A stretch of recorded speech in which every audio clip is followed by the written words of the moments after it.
Assalamualaikum warahmatullahi wabarakatuh. Perkenalkan, nama saya Rizka Septi Ramadhani dari kelas C125 dengan NPM 30125047. Jadi di sini saya akan presentasikan tugas UAS Ilmu Negara. Judul bagaimana sih perbedaan antara negara Indonesia dan juga Malaysia. Nah, di sini langsung aja ya ke perbedaannya. Pertama, asal mula terbentuknya negara. Nah, yang pertama negara Indonesia. Indonesia asal mulanya adalah dari gabungan semangat persatuan kuno atau Majapahit. Nah, penggunaan nama Indonesia yang diperkenalkan pada tahun 1850 dari bahasa Yunani yaitu Indos dan Nesos, artinya pulau-pulau Hindia. Nah, oleh sarjana Inggris hingga diadopsi menjadi identitas politik oleh pejuang kemerdekaan dan puncaknya resmi bernama Indonesia setelah Proklamasi 17 Agustus 1945 yang lahir dari perjuangan heroik melawan penjajahan Belanda. Asal mula terbentuknya negara Malaysia pada 16 September 1963 melalui penggabungan Persekutuan Tanah Melayu atau yang merdeka pada tahun 1957, Singapura, Sarawak, dan Sabah atau Borneo Utara. Nah, usulan ini digagas oleh Tunku Abdul Rahman pada 27 Mei 1961 untuk mempererat kerjasama politik dan ekonomi serta stabilitas kawasan pasca kolonialisme Inggris. Meskipun kemudian Singapura keluar dari federal pada tahun 1965. Terus perbedaannya kedua adalah bentuk negara. Bentuk negara Indonesia merupakan negara kesatuan republik yang berdasarkan Undang-Undang Dasar tahun 1945 pasal 1 ayat 1 yang berbunyi negara Indonesia ialah negara kesatuan yang berbentuk republik. Terus, bentuk negara Malaysia kan negara federasi, di mana negara Malaysia ada beberapa negara bagian yang saling dukung-mendukung serta saling kerjasama agar terbentuk persatuan dan kesatuan sebagaimana cita-cita dari sebuah negara itu didirikan. Perbedaan yang ketiga yaitu bentuk pemerintahan. Bentuk pemerintahan di Indonesia republik dengan sistem kesatuan berdasarkan Undang-Undang Dasar 1945 dan Pancasila. Bentuk pemerintahan Malaysia monarki konstitusional atau sistem parlementer, di mana kepala negara disebut Pertuan Agong atau biasa disebut raja.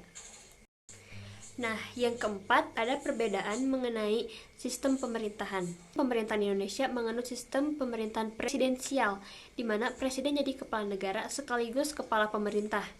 Dipilih langsung oleh rakyat dan punya kekuasaan eksekutif penuh tanpa tergantung parlemen kayak sistem parlementer begitu. Sistem pemerintahan di negara Malaysia menganut sistem pemerintahan parlementer Westminster dan penguasa kolonial Britania. Terus perbedaan yang kelima nih, ada mengenai kondisi politik, sosial, ekonomi, budaya, dan agama pada saat ini. Di Indonesia, pada tahun 2024 sampai 2025, politiknya itu pasca pemilu 2024, kondisi politik cenderung stabil meskipun diwarnai dominasi elit politik dalam pengambilan keputusan. Kalau dari segi sosial, kondisi saat ini diwarnai tantangan ekonomi yang signifikan ditandai dengan tingginya harga kebutuhan pokok, peningkatan angka pengangguran atau PHK, dan penurunan daya beli masyarakat. Nah, kalau dari segi ekonomi, kondisi ekonomi pada awal 2026 menunjukkan resiliensi dengan pertumbuhan konsisten di atas 5%, ditopang oleh kinerja ekspor, investasi, dan stabilitas makroekonomi. Nah, dari segi budaya, kondisi budaya Indonesia saat ini berada di persimpangan antara kekayaan tradisi yang beragam dan arus modernisasi atau globalisasi yang cepat. Jadi, pergeseran gaya hidup di mana generasi muda cenderung lebih menyukai budaya populer asing seperti K-pop dan Barat dibandingkan budaya lokal yang memicu penurunan minat pada tradisi, bahasa daerah, dan permainan tradisional. Nah, kalau dari segi agama, kondisi agama di Indonesia saat ini dicirikan oleh populasi mayoritas muslim sekitar 87%. Dalam singkat negara berdasar Pancasila yang mengakui 6 agama resmi, Islam, Kristen, Katolik, Hindu, Buddha, dan Konghucu. Terus kita geser ke negara Malaysia. Bagaimana sih kondisi politik, sosial, ekonomi, budaya, agama yang ada di negara Malaysia pada saat ini? Di politik. Situasi politik Malaysia kian menghangat pada awal 2026 yang antara lain dipicu oleh putusan Pengadilan Tinggi Malaysia dalam kasus rasuah dan penyalahgunaan kekuasaan yang melibatkan mantan Perdana Menteri Malaysia yaitu Najib Razak. Terus dari segi sosial, kondisi sosial Malaysia saat ini ditandai dengan masyarakat multikultural yang beragam namun menghadapi tantangan tekanan ekonomi, inflasi, dan ketergantungan pada pekerja asing.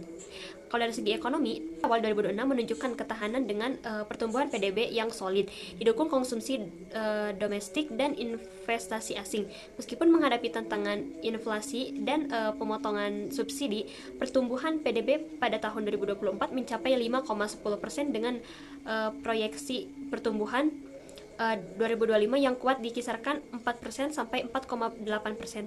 Nah, negara ini menuju status pendapatan tinggi namun beresiko dan perlambatan global dan pelemahan ringgit. Dari segi budaya, pada saat ini bercirikan masyarakat multikultural yang modern namun tetap teguh memegang tradisi, di mana kebudayaan Melayu menjadi akar utama dan integritas dan yang integrasikan dengan nilai-nilai Islam, berdampingan harmonis dengan pengaruh Tionghoa dan India. Nah, kalau dari segi agama, Malaysia saat ini merupakan negara dengan mayoritas muslim sekitar 63,5% per 2020 sampai 2024, di mana Islam ditetapkan sebagai agama negara. Sementara kebebasan beragama untuk non-muslim dijamin konstitusi namun dengan batasan ketat. Kondisi keagamaan ditandai dengan meningkatnya konservatisme atau fenomena gelombang hijau dan penguatan peran negara dalam urusan moral. Nah, ini perbandingan yang terakhir, tingkat kemajuan atau ketidakmajuan di negara itu dan disertakan dengan alasannya dan argumen ilmiah. Kita mulai dulu dari Indonesia. Di negara Indonesia, tingkat kemajuan saat ini dari peringkat ekonomi, Indonesia berada di posisi ke-7 atau ke-8 ekonomi terbesar di dunia, atau berdasarkan PDB, PPP atau paritas daya beli pada tahun 2024 sampai 2025. Alasan dan argumen ilmiahnya, kemajuan Indonesia ini didorong oleh beberapa faktor fundamental.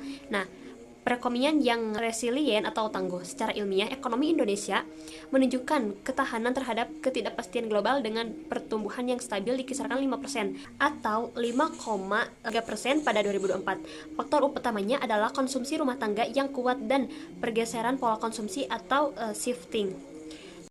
Terus negara Malaysia. Ketidakmajuan negara Malaysia. Malaysia dianggap sebagai negara berkembang maju di Asia Tenggara dengan status sebagai ekonomi berpendapatan tinggi menurut Bank Dunia sejak tahun 2019. Kan indeks pembangunan manusia atau HDI PBB, Malaysia berada di peringkat 62 dari 191 negara pada tahun 2021, menunjukkan kemajuan yang solid dalam kesehatan, pendidikan, dan pendapatan.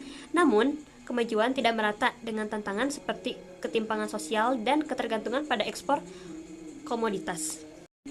Nah, alasan kemajuan negara Malaysia didukung oleh beberapa faktor utama. Nah, saya ambil saja dari kemajuan ekonomi yang kuat. Nah, Malaysia memiliki PDB per kapita sekitar $11.000 pada tahun 2002 Bank Dunia, didukung oleh sektor manufaktur, teknologi, dan pariwisata.